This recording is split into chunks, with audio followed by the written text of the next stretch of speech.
Programang ito ay rated SPG. Striktong patnubay at gabay ng magulang ang kailangan. Maaaring may masiselang tema, lengguwahe, karahasan, sexual, horror o droga na hindi angkop sa mga bata.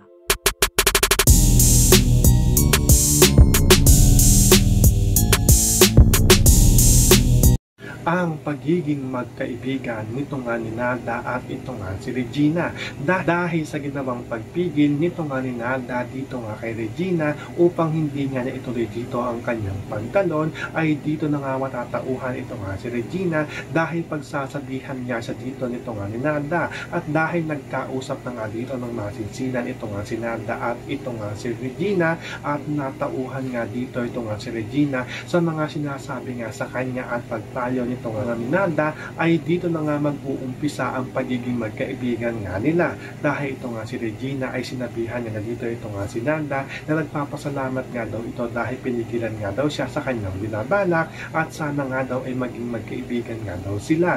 So ito naman si Nalda ay sinabihan nga na dito ito nga si Regina na ngayon mga lang daw ay magkaibigan na nga daw sila. So pakakaabangan nga natin dito ang pagiging magkaibigan nito nga ni Nalda at ito nga si Regina. Yan ang ating mga pakakatukan at pakakaabangan dito nga lang sa Darna.